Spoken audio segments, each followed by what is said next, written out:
আসসালামু আলাইকুম ভাই ব্রাদার, কেমন আছেন আপনারা? আশা করি ভালো আছেন। মোহাম্মদ মোটর বাইকের সাথে থাকার জন্য আপনাদেরকে অসংখ্য ধন্যবাদ ও শুভেচ্ছা। এই যে দেখতে পাচ্ছেন আমার কাছে একটি মডিফাই বাইকটা আমি কোথায় পেলাম, আমি নিজে তৈরি করেছি। আজকের এই ভিডিওর মাধ্যমে আপনাদেরকে আমি জানাবো আসলে মডিফাই বাইকটার ভিতরে কি কি মডিফাই করা হয়েছে এবং আমার কত টাকা খরচ পড়লো, সবকিছু আজকের এই ভিডিওর মাধ্যমে আপনারা জানতে পারবেন। এর আগে হয়তো এই ধরনের কোনো বাইক আপনারা দেখেন নাই, তবে এখন ভিডিওর মাধ্যমে আপনারা জানতে পারবেন। তবে সবার আগে একটা কথা বলে দিই, যে কোনো জিনিস তৈরি করতে অনেক সময় এবং অনেক পরিশ্রমের দরকার আছে। আমি যে কোনো জিনিস করি, আপনারা লাইক কমেন্ট করেন আর না করেন, অবশ্যই একটা উৎসাহ দিয়ে যাবেন কমেন্টে, পারলে একটা লাইক করে যাবেন, তাতে আমার কাছে ভালো লাগবে যে কোনো জিনিস মডিফাই করতে অথবা আপনাদের কাছে তুলে ধরতে। তবে সর্বপ্রথম বাইকটার হেডলাইটটা আমি আপনাদেরকে একটু দেখাবো কাছ থেকে। এই বাইকের যে সম্পূর্ণ মাথাটা, এই মাথাটা আমি বিভিন্ন মুভির এলিয়েনের মাথা দেখে মাটি দিয়ে ঢাইস বানিয়ে কিন্তু এটা আমি বানিয়েছি। একটু কাছ থেকে দেখাও। এই দুইটা চোখ দেখতেছেন আপনারা, চোখ দুইটা হলো ফকলাইট, এই বাইকের হেডলাইট। অবশ্যই রাতের বেলা জ্বলে, আলো একবারে খারাপও না একবারে লো না, সুন্দর জ্বলে। আলো তিনটা আছে, একটা সাদা, একটা হলুদ, একটা হলো কাপাকাপি, যেটা রাতের বেলা ভয়ঙ্কর টাইপের লাগে, মনে হয় যে কোনো ভিলেন আসতেছে। তো এই মাথাটা আমি কিভাবে তৈরি করলাম, আপনার ফাইবার গ্লাস, এক ধরনের ফাইবার গ্লাস আর পলিস্টার রেজিন দিয়ে আমি নিজে এই ঢাইস বানিয়ে মাথাটা তৈরি করে নিজে হাতে আবার এই মাথাটা রং করেছি ব্রাশ দিয়ে, কোনো স্প্রে গান দিয়ে না, ব্রাশ দিয়ে। এইটা একটা লুক যেটা আপনারা দেখতে পাচ্ছেন। আর এই যে মাঠগাটটা ছিল সেটা অনেক বড় ছিল, সেটা কিন্তু আমি কেটে ছোট করে সাদা কালার এবং সাদার মাঝখানে কালো একটা তীর চিহ্ন দিয়েছি, যেটা অনেকটা সুন্দর লাগে। আর একটা জিনিস আপনাদেরকে দেখাই, বাইকের চাকার রিংটা, যে রিংটা দেখেন সাদা এবং কালো, এই রিংটা আমি যখন রং করেছি তখন কিন্তু আমার কাছে খুবই সুন্দর লাগছে। এবং যখন আমি টায়ারটা ফিটিং করি, ফিটিং এর পর দেখা যাচ্ছে যে আমার এই কালো এবং টায়ার একবারে মেসিং করে গিয়েছে, যার জন্য অতটা সুন্দর আবার লাগে না।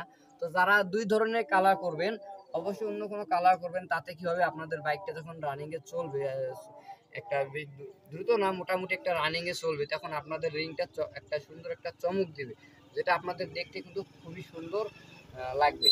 তো এখন আমি আপনাদেরকে প্রথমে দেখাবো বাইকের সাইলেন্সারটা। দেখেন বাইকের এক্সস্ট সাইলেন্সার যেটা আছে, এটা কিন্তু ইঞ্জিনের নিচে, একটু নিচ থেকে দেখাই দিব, একবারে নিচ থেকে দেখাই দাও।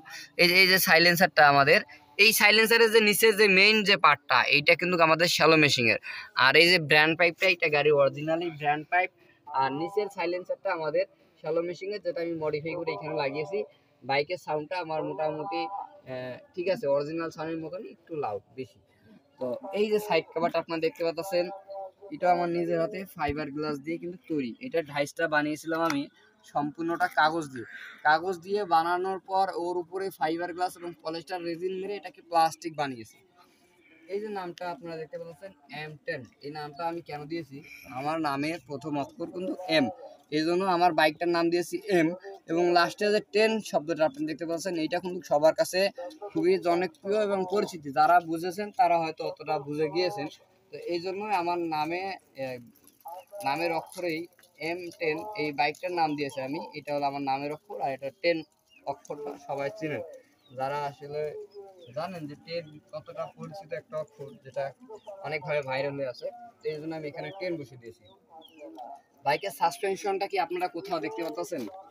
বাইকের সাসপেনশনটা কোথাও দেখতে পাবেন না, কারণ সামন দিক দিয়ে দেখেন বাইকের সিটের নিচে আমি ফিটিং করে দিয়েছি। দুই দিকে দুইটা দেখা যায়, দুই দিকে দুইটা সাসপেনশন আমি তৈরি করেছি। এই সাসপেনশন গুলি আসলে আমার এইখানে কিন্তু এইখানে আসছিল, যেটা আমি একদম সিটের নিচে শোয়ে লাগাইছি, এই সাইড একটা ওই সাইড একটা, ছোট সাসপেনশন গুলি। আর এই যে চ্যাসিসের যে মেকানিক্যাল সিস্টেমটা, এটাও আমি নিজের হাতে বানিয়েছি, এই সাইড এবং এই সাইড দুই সাইডই এটা নিজের হাতে বানিয়েছি। আর এই যে মাঠগাটটা দেখতে পাচ্ছেন আপনারা, সেই মাঠগাটটা পিছনে একটা মাঠগাট, আফটার মার্কেট মাঠগাট, যেটা আমি কেটে সামনের বাইকের সামনের মাঠগাট বানিয়েছি। পিছন থেকে একটু আপনাদেরকে আমি বাইকের লুকটা দেখাবো পিছন থেকে। আর পিছনের ভিউটা আপনারা দেখে নেন, যে আমাদের যে ব্যাক লাইটটা, এটা কিন্তু একটু ছোট হয়ে গেছে, তারপরেও মোটামুটি খারাপ লাগতেছে না, ভালোই, যেটা আমি এখানে মডিফাই করে লাগিয়ে দিয়েছি। বিকজ আমাদের সিটটা দেখতে পারেন আপনারা, সিট হাইটটা আমি বলতে পারবো না, কখনো মাপে দেখি নেই। সিটের লম্বা যে দীর্ঘটা, এটা বলতে পারবো আপনাদেরকে 2 ফিট 1.5 ফিট 2 ফিট ধরা যায় আর কি, এটাকে 2 ফিট। তো বাইকটা আমাদের কিন্তু একজনের জন্য। বাইকটাতে আমরা দুইজনে চড়া যায়, একটু দুইজনের পা রাখার জায়গা এইখানে, যেটা আমি খুলে রেখেছি। আমি চাইলে ফিটিং করতে পারি, আবার খুলেও রাখতে পারি। এইখানে পা রাখার জায়গাটা, এটা হলো পিছনে যে পিলিয়ন বসে তার জন্য এখানে পা রাখার জায়গা। আর যে যিনি রাইডার ওনার পা রাখার জায়গা হলো এইটা। এটা হলো আমাদের পিছনের ব্রেক, আর হাতের ব্রেক যেখানে থাকে সবসময় সেটাই হলো আমাদের হাতের ব্রেক।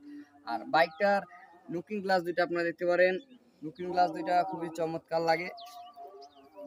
বাইকে যে লুকিং গ্লাসের ডানটি দুইটা আছে, এটা আমি বাইকটা ফেলে দিয়ে ভাঙিয়ে ফেলাইছিলাম। পরবর্তীতে আমি যারা জ্বালানা দরজার গ্রিলের কাজ করেন তাদের কাছ থেকে ফ্ল্যাট বার নিয়ে এটা বানিয়েছি, নিজেই বানিয়েছি আর কি, ওদের কাছ থেকে ফুটো মুটো করে নিয়েছি।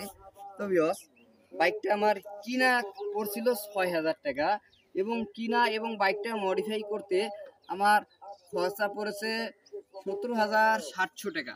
বাইকটার টাঙ্কিটা আপনারা দেখতে পারেন, টাঙ্কিটা কিন্তু কখনো এত ছোট টাঙ্কি কোনো গাড়িতে দেখেন নাই। যতই নতুন গাড়ি আসুক বা কেউ মডিফাই করুক, এই টাঙ্কিটা এই পর্যন্ত আসলো, এই পর্যন্ত লম্বা আসলো, যেটা সুজুকি সামুরাই বাইকের অরিজিনাল টাঙ্কি। এই টাঙ্কিটাকে আমি কেটে ছোট করে মডেল দিয়ে এরপর ঝালাই দিয়ে রং করে নিয়েছি, যাতে এখন চমৎকার লাগতেছে। ওটার এয়ার ফিল্টারটা, এয়ার ফিল্টারটা আপনাদেরকে আমি দেখিয়ে দেবো।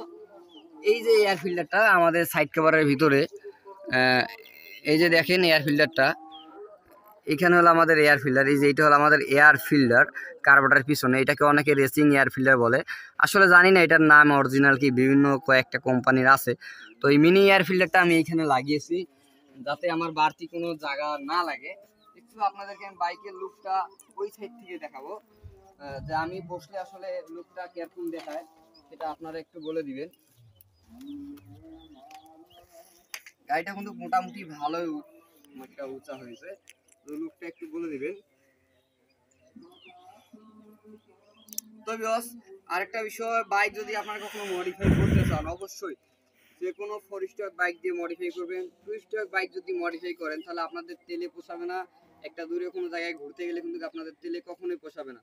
তো অবশ্যই যেটাই করেন না কেন, কোনো 4 স্টক বাইক এবং 100 সিসি বাইক দিয়ে মডিফাই করার চেষ্টা করবেন, যাতে আপনাদের তেলেও পোশাক, এটা চালাও শান্তি পান, আপনাদের কাছেও ভালো লাগে।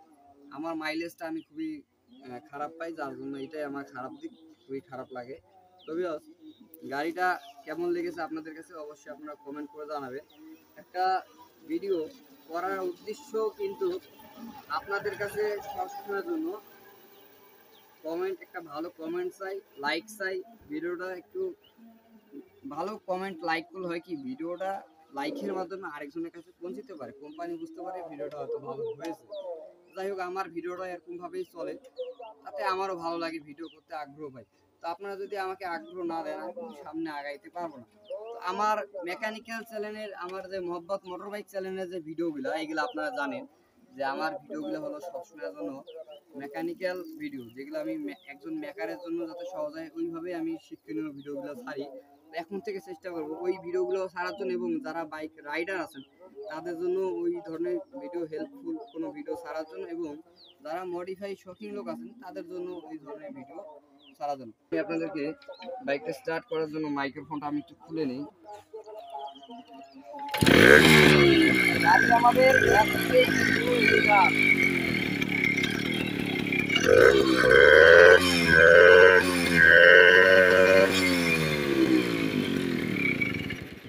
আমি বাইকটা অফ করে দিলাম।